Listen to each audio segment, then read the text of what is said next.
Okay, guys and girls, Tom Panos here, Sunday Night Rant from my study inside the home.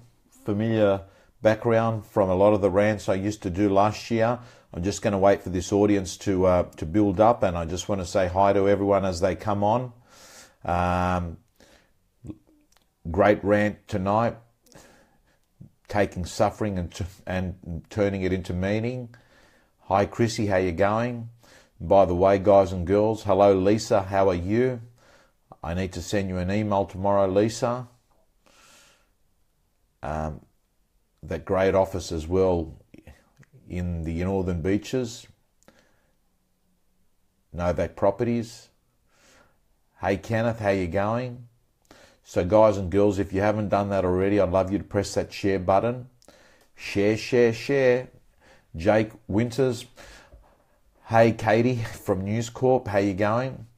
I particularly want you to share this rant today. Hey Lucas, particularly if you've got friends or family that might be going through a hard time. Hey Carl, and hello Marie, how you going? I am feeling much better. And I notice your husband John's just joining as well. Hello David. Beautiful. So guys and girls, hello Min, how you going? Hey Bryce. I'd love to know who is going. Hello Jay Lee. Who is going to buy the iPhone X? And can you put an order on that phone? I've just been told that the camera quality of that phone is unbelievable. Hi Chris, how you going? Hello Sonia, how you going? So the iPhone X, hello Carl, thank you for sharing it. Hello John. Yep, different props tonight. If you have a look there, all the books I have, I'm just having a look. What are the books that I can read, that I can see there? I'll just read some of the books in my collection there, guys and girls. The Subtle Art of Not Giving a Fuck, The Motivational Manifesto,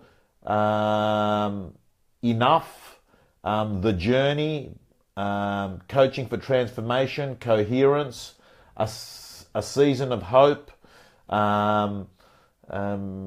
Zen, Help, Brave, Ange Postecoglou, the Socceroos coach, read his biography.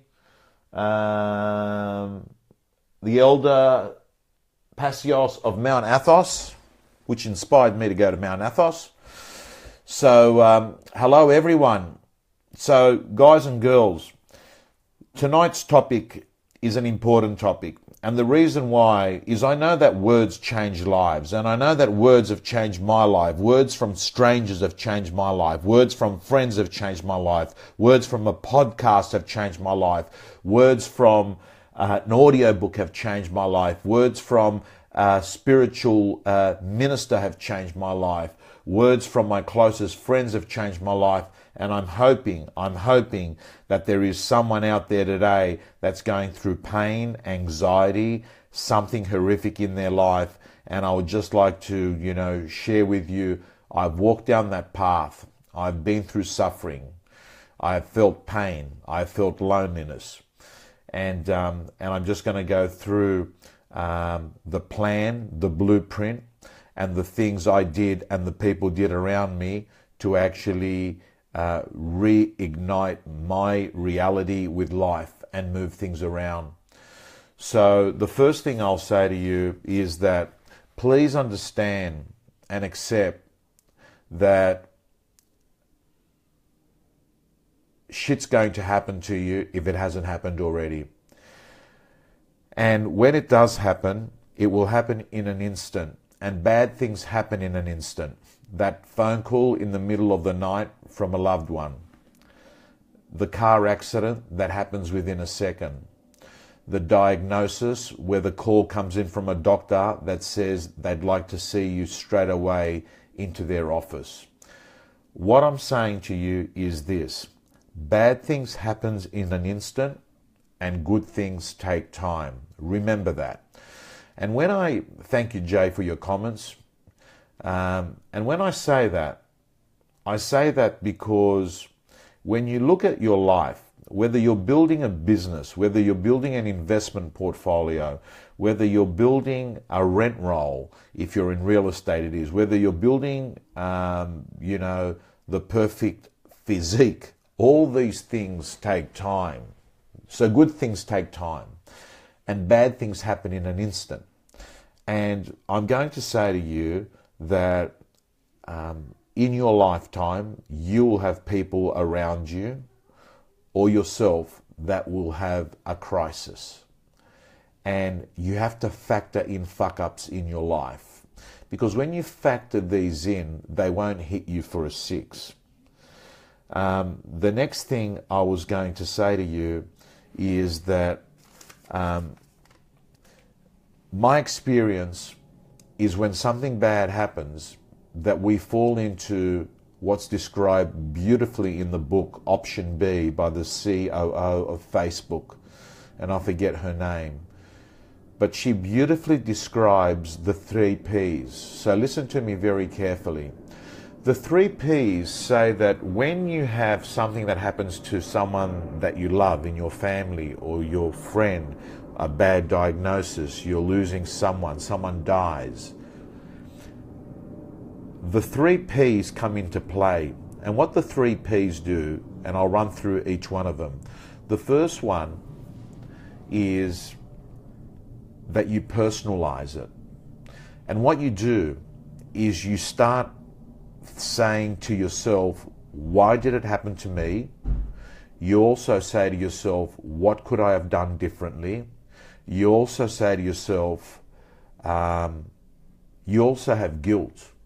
You feel a sense of guilt that there was something that you could have done to change that situation, and in some ways that you are responsible. And it happens a lot where people go with suicide, and people say, maybe how couldn't I tell that sign then, or maybe if I'd done that it wouldn't have happened, or I should have been there. So they personalize it. That's the first thing. The second P is this one, and that is that people make the event pervasive. Listen to me carefully. And when I use the term pervasive, I mean that what they do is they believe that this one event that has happened is actually going to affect their whole area of their life. It'll affect other parts of their life. They believe that it's going to invade everything in their life. So they begin to catastrophize, and they awfulize, and they put a spotlight and they magnify that on everything in their life. The third thing they do, which is the third P, is that they make it permanent in their head. They believe that this will never get better, and the despair and the grief that they have will remain like that forever. And it doesn't. I'm not saying things go back to normal, but permanence in that moment of grief does not happen. It changes. Things start to move forward, and things get better again. So let me run through those 3 Ps. They personalize, they permanent it, and they believe it becomes pervasive. The second thing I want to talk to you, by the way, I'd love you to share this because I believe that this can change someone at the moment.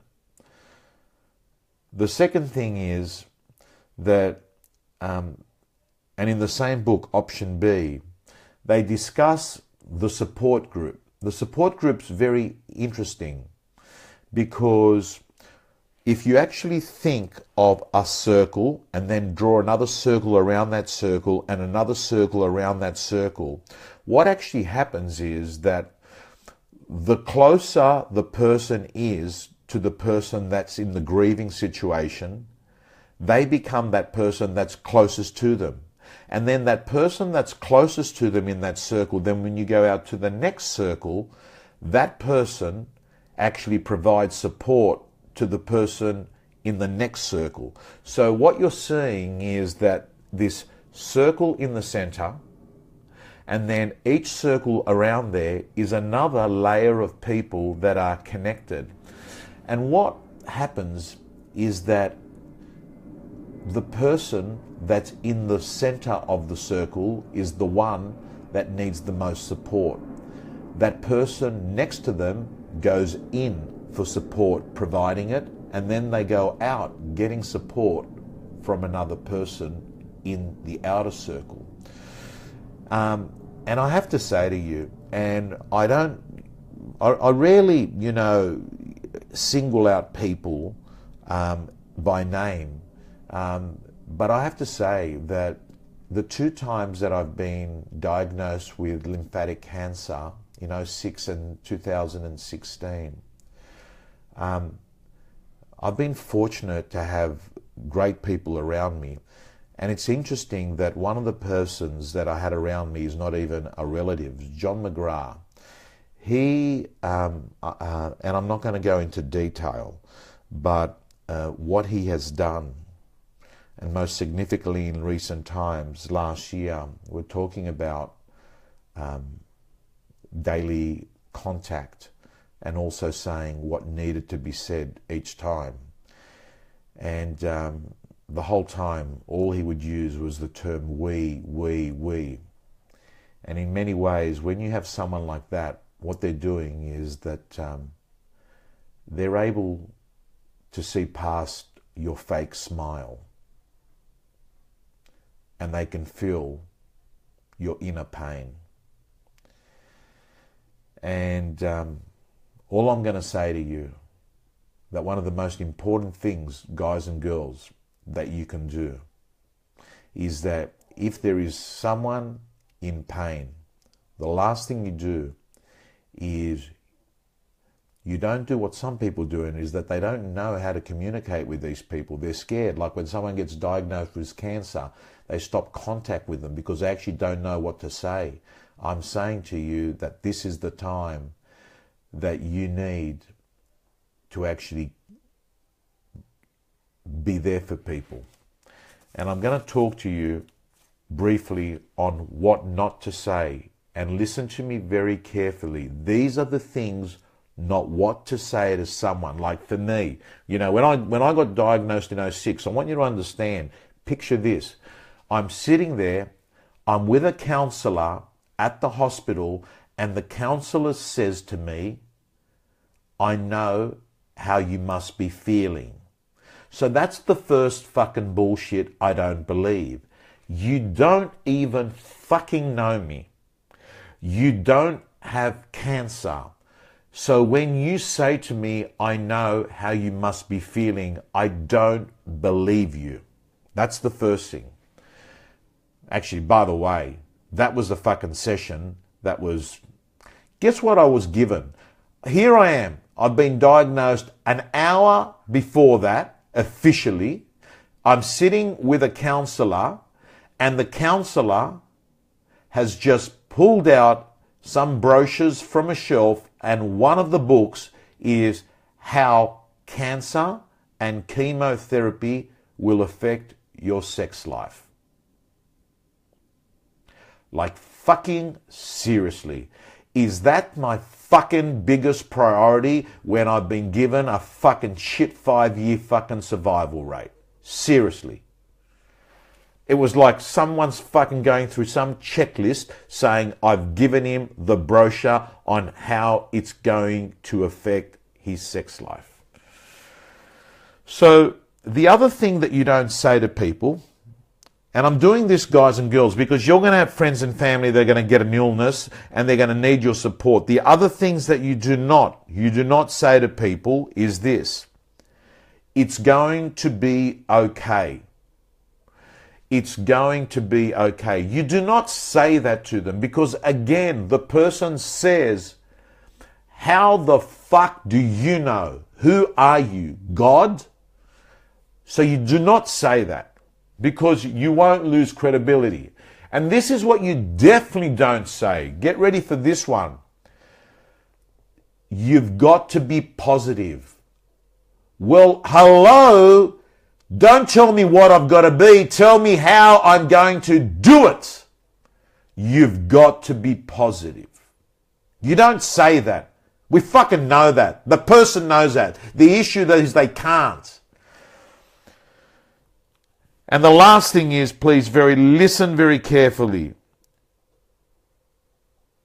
You do not say, well, you don't disappear. You don't disappear. And when I say that, I think a lot of people disappear not because they want to, but they actually don't know how to react to that person. So let me actually tell you what you should say and how you should act. Listen to me very carefully. What you should say and how you should act. And it's the most honest response, and it's the one that you feel the most. Listen carefully. This must be very, very challenging for you at the moment. And I don't know how it's going to turn out. But what I can tell you is we are in this together, and I have your back, and I'm in your corner, and I'm here, and we are going to do everything we can because I'm with you. So the terms that you're using is we. People love that you're with them together. You acknowledge that it is challenging for them. You do not act as if you know what it is. And most importantly, this, that you're in their corner. And you'll even say, I don't know how it's going to pan out, because that's an honest answer, and people will feel trust because what you're saying is logical. Jack's just asked, where do I live? I'm not going to give you the exact address, Jack. Sydney. Now, can I just say to you, by the way, guys and girls, if you haven't pressed that share button, please press it now. It matters to me to make an impact on people that not only, want to be good and do better, that people that are broken and want to get fixed. Things that you do. The first thing I'll say to you is, at the moment, if you're in pain, if you've got some issues going on, listen very carefully. Learn this technique. If there's something that you can do about it, do. If there's nothing you can do about it, you can let go. And the reason why is that there's nothing that you can do about it. So either way, you can actually reduce your worry dramatically, because what you've done is taken the locus of control from you by being able to say, if there's something I can do, I'm going to do it. If there's nothing I can do, I can't do it. So there is no point worrying. Let go and let God. I used to go to bed at night by simply saying the following: God, it's your shift now. I'm going to sleep. Other things that I urge you to do if you're in a situation like this at the moment is this: exercise. I have to say to you, there would be very few days last year, this is chemotherapy, radiation, and had my stem cells taken out. So I went through a process where I was self-injecting, stimulating stem cells. So there were times where I sat in the gym looking like I was shooting steroids, but I was actually, sticking needles into my stomach to stimulate the stem cells that were going to come out. So there would be very few days I did not exercise.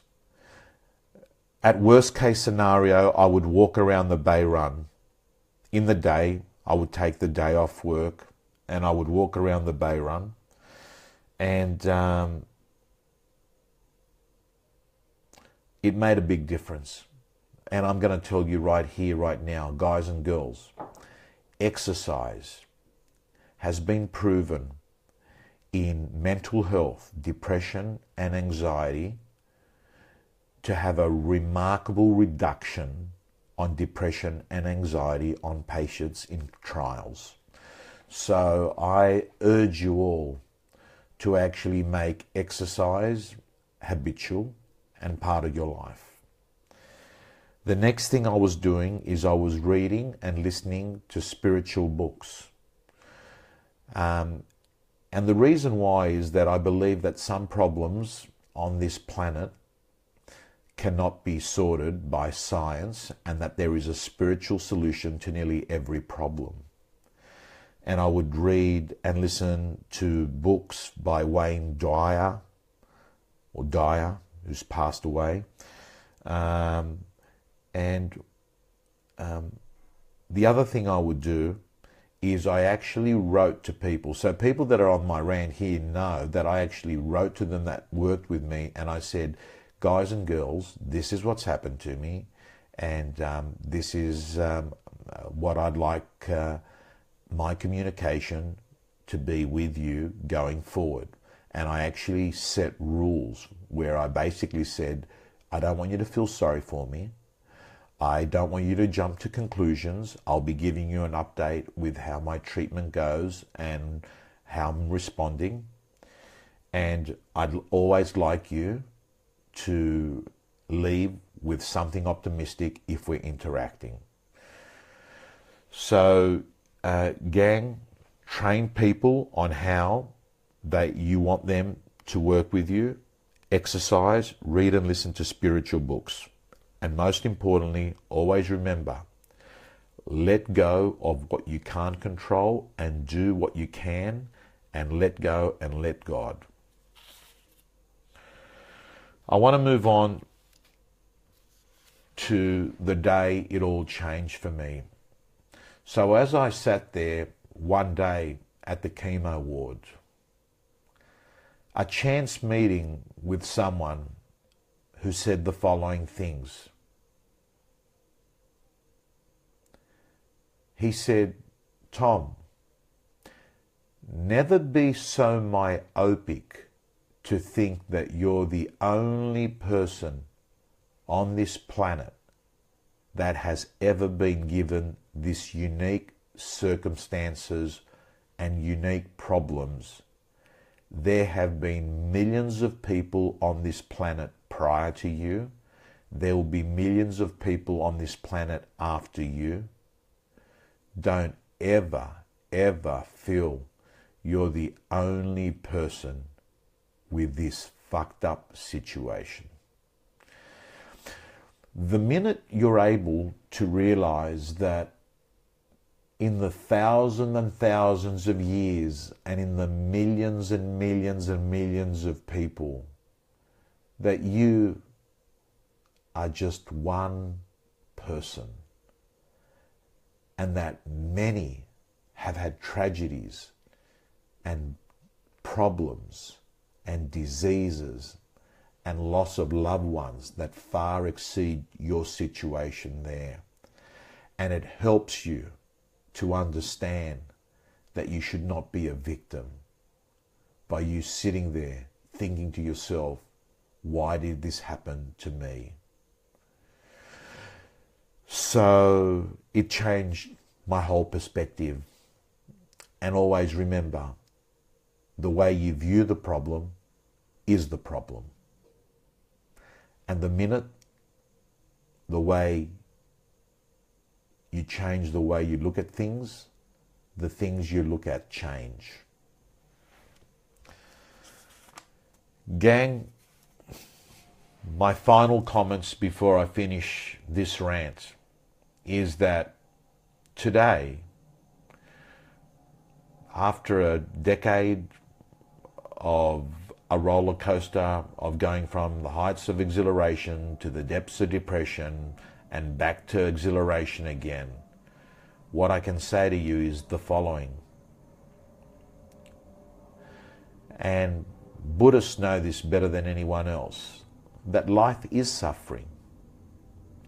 And as Ryan Halliday says it, the obstacle is the way. And that is that you must accept that when things are good, they won't stay good. And when things are shit, they won't stay shit. And that life basically is going to throw a lot of shit at you. And the person that goes into the storm is the different person that comes out of the storm. And that's the point of the fucking storm. Guys and girls, God bless.